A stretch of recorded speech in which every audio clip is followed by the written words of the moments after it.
what's going to happen with Twitter, huh? That's what everyone wants to know.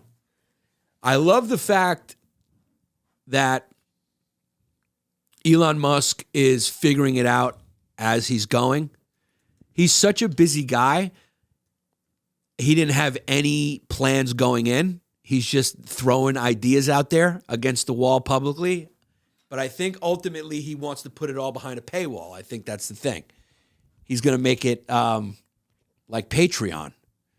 So he spent $44 billion to buy Twitter now. And now the latest is that he's saying everyone's going to pay for it, right? He's trying to figure out, because he needs to try to make his money back. That's what he wants to do. Yeah. And in order to, he understands that by trying to meet the standard of his goal, which is to support free speech, advertising is not the best model for that. Right? Because the advertisers don't want you to say certain things. So he's trying to figure out a way where people can talk freely. And the only way they can do that is by paying for it, which I think is good, because I think if you have to pay to scream the N-word, I don't think you will. I don't think anyone's paying. And if they do, I think you should allow people to say the N-word if they pay for it. Because then you go, okay, then that guy really means it. He's not just saying it to be a troll. And then you get to identify real racists as opposed to people who are just trying to troll. Because a lot of people just go on there and they shout shit because they're anonymous and they want to fuck shit up. They want to be destructive. It's like hackers. Sometimes when you ask a hacker, why'd you do what he did? And he's like, I don't know. It was because it was fun. I just wanted to fuck shit up. Because humans will, that's what we do.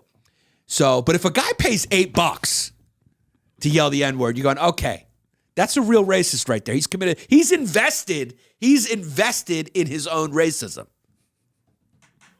You know, that's the difference. It's like when you go to a comedy show that's free, you know, and the audience doesn't have to pay. The audience is always kind of shitty. They're kind of like, But when you pay, you know, you really bring it. So if you pay $8, you know, and you're a racist, you're going to bring it. I think the N-word would be uninventive for somebody who paid $8. I think if you paid $8, you're going to see some shit. Yeah. They're going to put on a show. Yeah.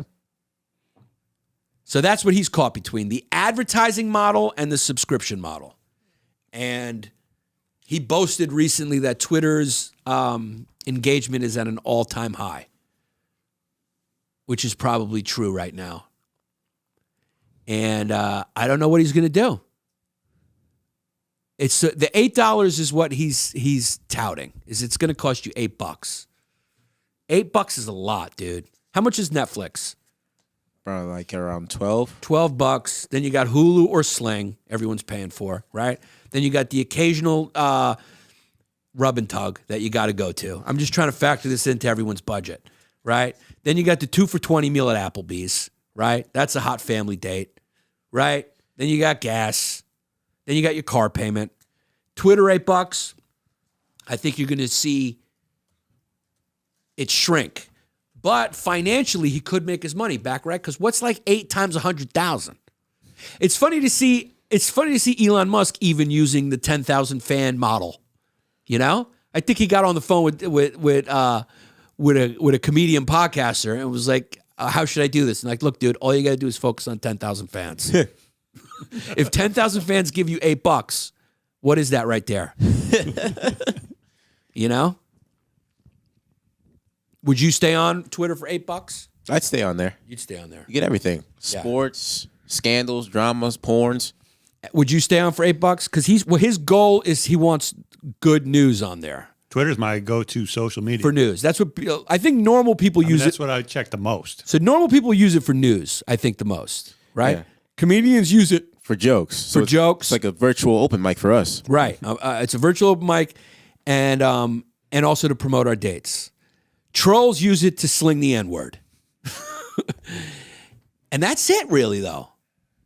Normal people, I think you would get rid of all the trash if you made it like a higher society club. Basically, he's charging a cover. If it was a club, he's going, all right, this is going to be a cover. Plus, you can keep the bots off. I think that's what the solution is to the bots, yes. Right? Because someone could just make like 1 million Twitter accounts, But if they each have to pay $8 for those, They're not going to do it. they're not going to do it. Unless you're a government and you can invest that. And then that'll be the next level. But he's trimming it down. He'll be trimming the fat at that point. He also laid off half the company. He laid off half the company. He might have done that just as a troll.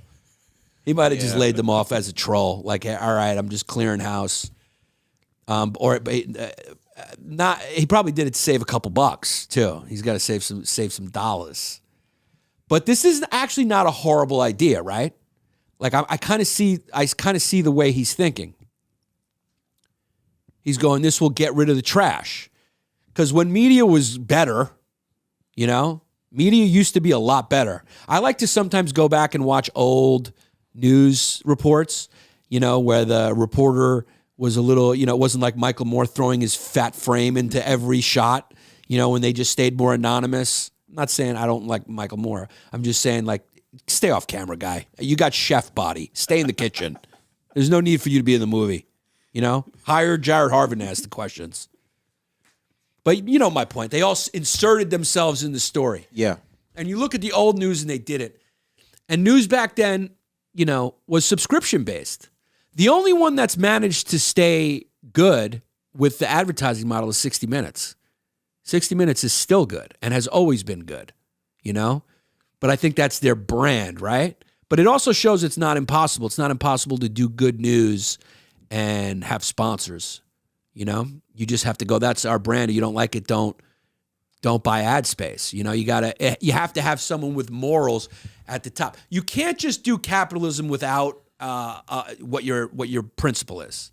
And I think that's what we're trying to get at, right? Is like, if you're going to be a shameless, like, just moneymaker, we at least want to identify you as that. I think that's really what he's trying to go for. And I applaud that, because I think that's what the problem is. I think the problem is not that there's shit on Twitter or that there's trolling on Twitter. I think the problem is nobody knows who anyone is. And I think that's the situation that he's trying to fix. He wants you to go, this is a real news outlet. This is a real person. This is this. And at least you start there. And then you could start handling the disinformation and stuff like that. But at first, you got to identify who everyone is. Yeah. We can't have this strobe light hoe environment where the lights are off and everyone's fucking hooking up. And then when the lights come on, you go, ew! I didn't know you were a troll account from Brazil. I thought you were a main news source. Mm-hmm. We can't have that. That's what happens. It's a strobe light hoe media environment where everyone's in the club and the lights are down and they're playing some fucking sexy music and everyone's hooking up. Have a couple of drinks, you feel nice, you go back home and you realize you slept with BuzzFeed. Exactly. Yo, BuzzFeed is a real strobe light hoe.